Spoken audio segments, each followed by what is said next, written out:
comigo? Legal contigo.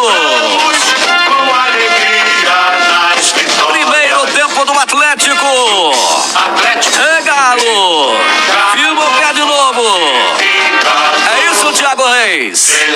Lá em Cipotânia, eles diriam: firma o toco, galão da massa. É hora de voltar a vencer, Milton. Bom dia pra você, show de bola. Bom dia pra quem se liga no Rádio Esportes, 11h43. Bom dia também pra quem nos assiste na live da Itatiaia no YouTube neste momento. Milton, você citou ainda há pouco esta situação, vitória do Palmeiras ontem e com extrema facilidade, né? Impressionante, Palmeiras passou o carro no Botafogo, isolado e terminando esta 10ª rodada, e aí são números importantes que falam muito sobre o momento do Atlético no Campeonato Brasileiro. O Atlético termina ainda assim dentro do G4, então nenhum desastre. O Atlético está no G4 do Campeonato Brasileiro, é o quarto colocado com 16 pontos. Agora, a 3 pontos do Palmeiras, que venceu na rodada. Como eu disse, o Atlético levou aquela tamancada, aquela sapuada do Flusão no meio de semana no Maraca. Agora a ordem é recuperação. Compromisso de amanhã, 7h da noite, contra o Santos. É o Peixe no Mineirão, Gigante da Pampulha. E aí até importante ver uma resposta da torcida do Atlético a este momento. Vamos ver se teremos casa cheia. O Atlético já abriu a venda de ingressos. O torcedor já pode adquirir o seu bilhete para apoiar o galão da massa amanhã no Mineirão. E certamente vai precisar desse apoio. É um momento de instabilidade. Precisa se recuperar rápido, dar uma rápida resposta, tanto interna quanto externa para o torcedor. Como eu disse em manchete, já uma grande pressão, né, por parte da torcida para cima do técnico Turco Mohamed. Vejamos o que ele fará para este compromisso de amanhã. Lembrando, não tem o zagueiro Nathan Silva, vai cumprir suspensão, aí joga o Hever ou o Igor Rabelo contra o Peixe no Mineirão. 11h45, tá marcando o sinal eletrônico. Eu disse que os números iriam falar um pouquinho sobre esse momento do Atlético. Fechando então esta 10ª rodada, o Atlético está entre as piores defesas do campeonato. Só outras 3 equipes sofreram 13 gols, assim como o Atlético nessa segunda metade aí da tabela. O Goiás, que hoje é o 13º, o Atlético Goianiense, que é o 18º, e o Fortaleza, que é o 20º, lanterna, aliás. Que campanha assustadora do Fortaleza neste campeonato brasileiro. Mas, Edu Panzi, o Turco Mohamed já garantiu que sabe que o problema é no setor defensivo, que precisa corrigir, que não pode tomar 5 gols. E aí a discussão é mais ampla, né? São apenas peças, é modelo de jogo. O que precisa mudar nesse time do Atlético no seu setor defensivo, que até bem pouco tempo, Edu Panzi, era o grande ponto do time, era o ponto forte, o sistema consolidado da zaga do Galo, mas agora vem sendo vazada, inclusive levando 5 gols na última partida. Já tem um diagnóstico desse setor defensivo do Galo, Edu? Bom dia, amigo. Fala, Thiago, bom dia, um abraço para você, para quem se liga no Rádio Esportes. Eu acho que a palavra, ela é equilíbrio. Ano passado o Atlético tinha equilíbrio, era o melhor ataque, a melhor defesa do campeonato. Esse ano o Atlético tem o 2º melhor ataque, marcou 16 gols, um a menos que o Palmeiras, e está entre as piores defesas do campeonato. Está faltando equilíbrio, está faltando ter um ataque que faça muitos gols e uma defesa que tome poucos gols. Agora, tem que tomar muito cuidado para avaliar essa questão de estar entre as piores defesas do campeonato. 40% dos gols que o Atlético tomou, vou exagerar não, 38% dos gols que o Atlético sofreu no Campeonato Brasileiro foram num jogo só. De 13 gols sofridos, 5 foram apenas em um jogo. Então não dá para avaliar tudo em apenas um jogo. Tem que avaliar o que aconteceu naquele jogo. Foi um jogo atípico. O Atlético não toma 5 gols desde 2011, ou não tomava desde 2011. O Atlético tinha uma defesa que vinha sofrendo gols, mas não tantos num jogo só. Fez um jogo antes do Fluminense muito bom e consistente diante do melhor time da América do Sul, Palmeiras, que é líder do campeonato, foi o melhor time da primeira fase da Libertadores.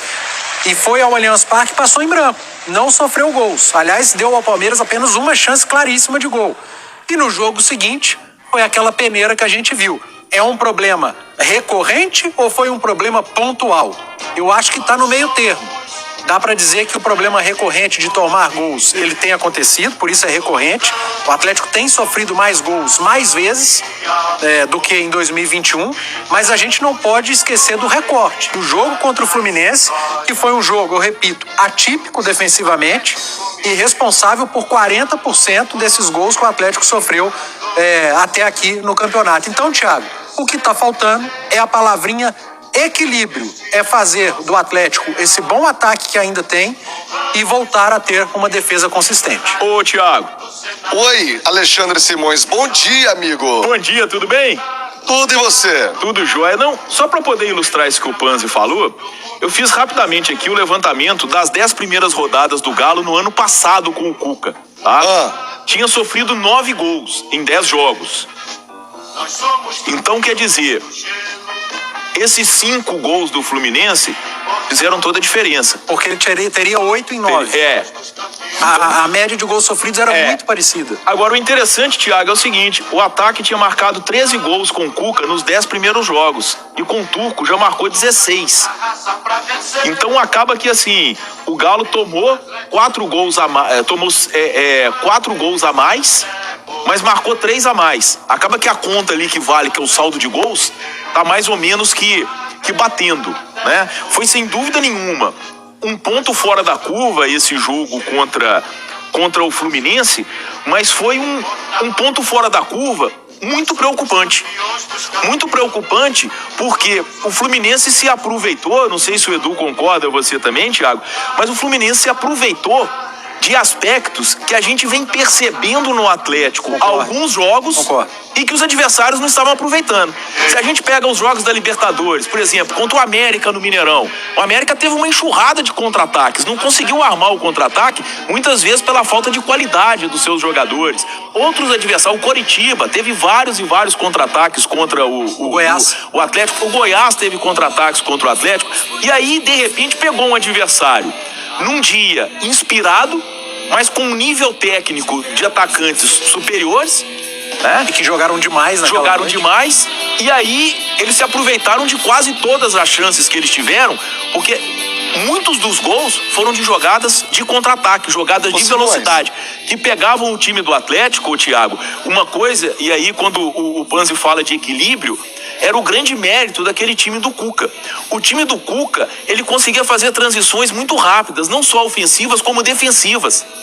E este Atlético, ele não consegue se fechar com a mesma velocidade.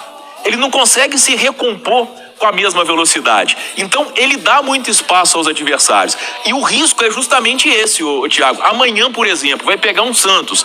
Quem é melhor, o Atlético ou o Santos? Não dá para comparar individualmente, tecnicamente, os jogadores dos dois lados. Qualquer um vai dizer que o Atlético é melhor. Eu vi uma coisa que repercutiu demais, Thiago, nos grupos de Fluminense, que o pessoal ficou reclamando demais. O Sport TV fez lá uma enquete de qual seria o resultado do jogo. Nenhum comentarista, eu acho que foram 8 ou 9, apostou na vitória do Fluminense. Era empate ou vitória do Atlético. É porque o Fluminense estava brigando para fugir da zona de rebaixamento, com uma sequência sem vitórias. Era normal. E tecnicamente os dois times têm uma diferença. O Maracanã é um campo neutro. Sim. Ô Simões, a turma gosta muito de comparação e eu acho ela inevitável. Eu não estou falando de modelo de jogo, não estou falando de ideia de jogo. Eu estou comparando roteiros. O Atlético do Turco, ele é muito mais parecido, semelhante com o Atlético do Sampaoli do que com o Atlético do Cuca. O Atlético do Cuca é diferente, porque era equilibrado. É a palavrinha equilíbrio. O Turco não consegue ou não conseguiu ainda dar o equilíbrio que o Atlético teve em 2021. Eu não estou falando de reta final, não. O Atlético teve uma equipe mais equilibrada em 2021, que não teve em 2020. O Atlético de 2020 era exposto, sofria muitos gols e fazia muitos gols. O Atlético de 2022 é exposto, tem sofrido gols e faz muitos gols. Só que eu tenho visto muita gente exagerando, mudando repentinamente de opinião por causa de um jogo que foi um ponto fora da curva. O problema do Atlético é a estrutura defensiva e quem precisa corrigir isso é o treinador, não é o atleta em campo. Ponto. Mas não dá para colocar tudo na conta do jogo contra o Fluminense, que potencializou todos esses números negativos da defesa do Atlético. Sim, e aí, ô Thiago, o Galo amanhã recebe o Santos no Mineirão como favorito, só que vai encarar um time... E não teve tempo para treinar, hein? Não teve tempo para treinar e vai encarar um time com uma característica parecida com a do Fluminense. Sim. Se existe uma coisa que o Santos tem, é velocidade e qualidade no contra-ataque. Aqui a molecada corre e é tudo nome composto, né? Eles vão revelando jogador, Marcos Leonardo, e os meninos, Lucas Braga, e eles arrumam uma correria desenfreada. Então, é o Turco reconhecer, ter a noção, gente, vamos tentar ter uma precaução defensiva maior, porque a gente vai encontrar um adversário que vai se fechar na defesa, tá? E que vai tentar explorar justamente os espaços que nós estamos dando. É um desafio, porque como o Edu colocou, o Galo voltou de madrugada de quarta para quinta, quer dizer, a quinta fica toda comprometida, hoje já é véspera do jogo, não tem jeito de treinar, Thiago. Mas de toda forma, é o risco do jogo de amanhã. O Atlético vai enfrentar um time que tem muita velocidade da frente e um contra-ataque armado com certeza, Thiago. E um ponto importantíssimo, gente. Vocês falaram aí do recorte do jogo. O Galo tem a volta do Arana, né? O melhor lateral esquerdo em atividade no país. Por mais que o Rubens tenha jogado bem contra o Palmeiras, eu não gosto aqui nem de exaltar por um jogo e nem execrar, como fizeram por conta de um jogo contra o Fluminense. Então o garoto tava improvisado, tá ali buscando seu espaço, nem jogar confete demais e nem execrar também, como tentaram fazer contra o Fluminense. É, um pouquinho de calma. E ele tava substituindo o melhor lateral esquerdo do Brasil, que volta amanhã. Então é um ponto, sim, fora da curva a favor do Atlético ter o Arana, o Guilherme Arana de volta, que aliás vai falar hoje à tarde na cidade do